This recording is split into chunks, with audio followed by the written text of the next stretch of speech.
en exagérant un brin, si je veux étouffer la contestation, il faudrait que je trouve une solution. La totale. Une attaque ciblée, par surprise, et qui tétanise l'adversaire. Pierre-Olivier Zappa.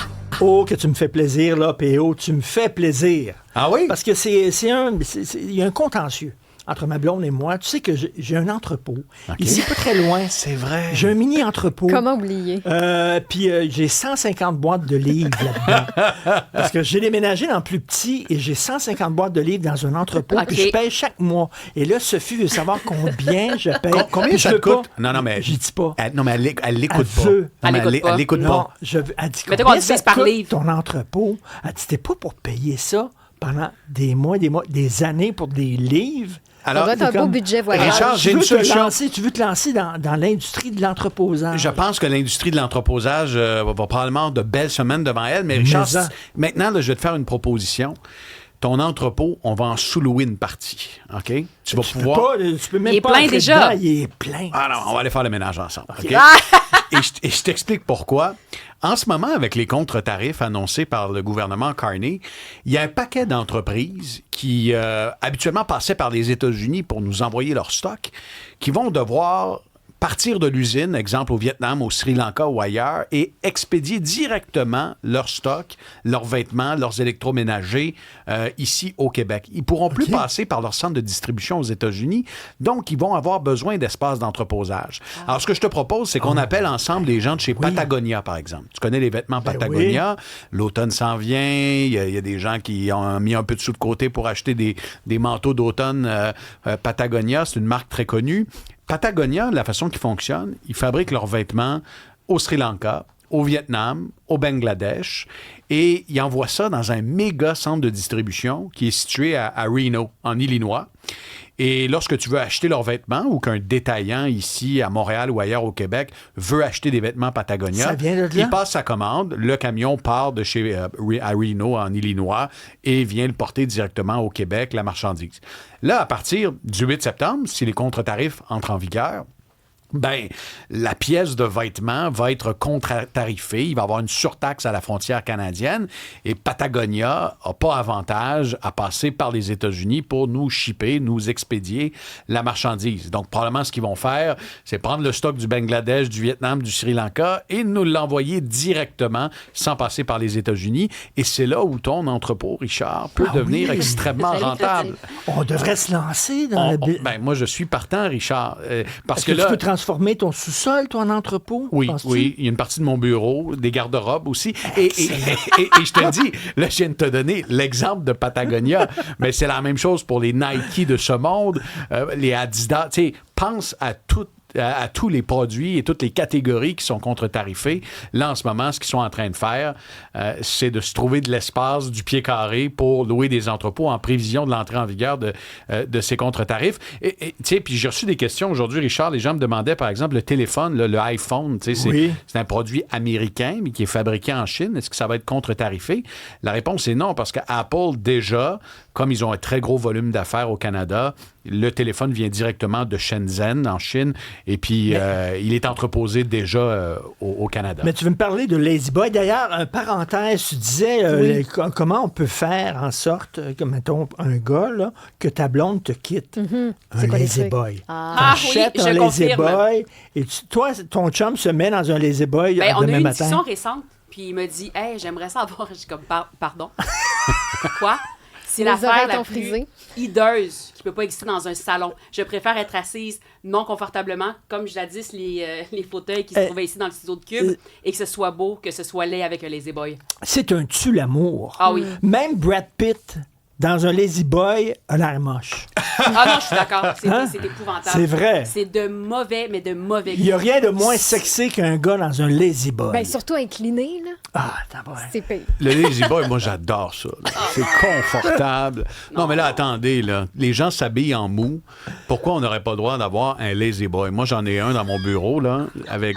C'est Dans pas la ton marque, bureau? c'est pas la marque Pour Lazy travailler? Boy. Ici même à TVA, dans mon bureau, j'ai une chaise de type... P.O. habite habillé en mou dans son Lazy Boy. Ouais, c'est ça, parce que ça existe. Moi, c'est Puis ta blonde, elle reste avec toi quand même. Réglons le problème tout de suite. Les Lazy Boys deviendront inabordables probablement cet automne parce qu'ils seront contre-tarifés à hauteur de 50 %. Pourquoi? Parce que le Lazy Boy est fabriqué où, Richard? 2 usines, Tennessee et Missouri. Et il y aura une surtaxe de 50 % sur le Lazy Boy. Alors peut-être que la décision, c'est une représaille aux tarifs américains ou encore pour faire plaisir à tous ceux qui n'aiment pas le Lazy Boy. Donc, tu pourrais vendre ton Lazy Boy d'ici probablement plus cher sur Marketplace. Ça fait aussi partie de mes plans, là, en tentant de profiter des contre-tarifs, de vendre mon Lazy Boy. Faites des provisions aussi de papier essuie-tout, Richard. Ah oui? Tu sais, la marque bien connue Bounty, c'est fabriqué aux États-Unis. Ça va être contre-tarifé à hauteur de... Est-ce que les papiers essuie-tout québécois? Oui, bien, Cascade. Ben Allez-y oui. avec Cascade. D'ailleurs, l'action de Cascade, malheureusement, début de semaine, a perdu plus de 5 % en raison des tarifs et du conflit commercial. Si je fais le tour, Richard, dans ta cuisine, est-ce que tu as un frigo Amana ou un frigo américain, des électroménagers Maytag, Whirlpool? Tout ça va être contre-tarifé. C'est presque tout américain, non? Oui, tout ça va être contre-tarifé. Ah oui. Tu sais, je te donne l'exemple des laveuses Maytag. Là, c'est fabriqué en Ohio, dans l'usine de Clyde. C'est la plus grosse usine de laveuses, une des plus grosses usines de laveuses au monde. Il en sort une à la minute. Là-bas, malheureusement, il n'y aura plus de stock qui viendra au Canada, probablement, parce que ça va devenir inabordable. Si je fais le tour, parce que si on voulait vendre puis faire de l'argent, Richard, t'as pas de moto Harley-Davidson, toi? Non. Je Léo, j'ai l'imagine. une question quand même. Oui. Est-ce que l'idée, là, c'est il y a des entreprises quand même qui en ont en stock déjà, puis qui ont peut-être déjà vu le vent tourner, puis qui se sont dit, on va quand même en emmagasiner davantage. Donc, si on veut magasiner ce type, si Richard veut s'acheter une moto maintenant, il est mieux de l'acheter maintenant que d'attendre. Ben, qu'est-ce que vous pensez qu'Harley-Davidson est en train de faire? T'sais? Ils ont des détaillants ici qui vendent du Harley. Du moment où ils ont le signal du gouvernement canadien que le 8 septembre, ça s'en vient, là, Harley-Davidson est probablement en train d'envoyer tout le stock nécessaire pour répondre à la demande au cours des prochains mois. Je comprends que l'hiver s'en vient. Néanmoins, ce qui va se passer là, d'ici le 8 septembre, c'est que les achats aux États-Unis de ce côté-ci de la frontière vont exploser au détriment des produits canadiens. Oui. Alors, ce qui va se passer, là, les gens vont faire des provisions de stock américain. Si je suis un détaillant qui vend des électroménagers, Maytag et Whirlpool, la première chose que j'ai faite ce midi, j'ai appelé mon fournisseur aux États-Unis et j'ai dit « Remplis-moi un 53 pieds, puis traverse la frontière au plus sacrant. Mais PO, tu sais, là, on dit on va acheter localement, puis tout ça. Mais pourquoi on attend une crise pour le faire? On devrait toujours faire ça. Et Sophie, ma blonde, a dit, tu sais, le Schwartz a dit, c'est fini le cola américain, on va vendre du cola fait ici. Ben, comme elle dit, pourquoi ils font pas ça tout le temps?